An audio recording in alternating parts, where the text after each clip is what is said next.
Welcome back to my channel Kabita's question club. আশা করি আপনারা যেখানে আছেন সবাই ভালো আছেন এবং সুস্থ আছেন। আজ আমি আপনাদেরকে আমার একটা ব্যালকনি দেখাচ্ছি। আর এই বাসাটাতে সর্বমোট 2টা ব্যালকনি রয়েছে। তো আমি একটা ব্যালকনি আমার বিড়ালের জন্য ক্যাটপ্রুফ করে নিয়েছি। ক্যাটপ্রুফ করতে আমার টোটাল কতটুকু টাকা খরচ গিয়েছে এবং কী কী জিনিসের প্রয়োজন পড়েছে, সেটআপটা কার মাধ্যমে করেছি, সব কিছুই থাকছে এই ভিডিওতে। আমি যে নেটটা কালেক্ট করেছি সেটা প্লাস্টিকের যে বর্তমানে নেটগুলো পাওয়া যাচ্ছে সেটা, এবং এটার সাইজ আমার বারান্দা অনুযায়ী আমি নিয়েছি 1.5 ফিট বাই 6 ফিট।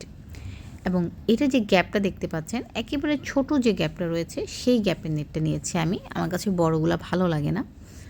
আর তাছাড়া এটা সেট আপ করার জন্য যেটা প্রয়োজন পড়েছে সেটা ছিল শুধুমাত্রই ক্যাবেল টাই। বড় সাইজের যে ক্যাবেল টাইটা সেটা ছোটোগুলো দিয়ে কিন্তু হয় না।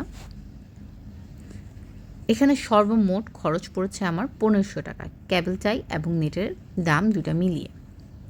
সেট আপ করতে কোনো খরচ পড়েনি, কারণ সেট আপ করার জন্য আমি আর আমার হাজব্যান্ড এই দুজনই ছিলাম। দুজনকে সাহায্য করেছি এবং এই বারান্দাটাতে সেট আপ করে নিয়েছি এই নেটটা। আর এই বারান্দায় নেট সেট আপ করার পর আপনারা খেয়াল করবেন যে আমি কিন্তু যে হ্যাঙ্গিং গ্রিলগুলো, যেগুলো যে গাছের টব রাখার জন্য বা গাছ রাখার জন্য ব্যবহার করে, সেটাও খুব সুন্দরভাবেই রাখতে পেরেছি, কোনো রকম সমস্যা হয়নি।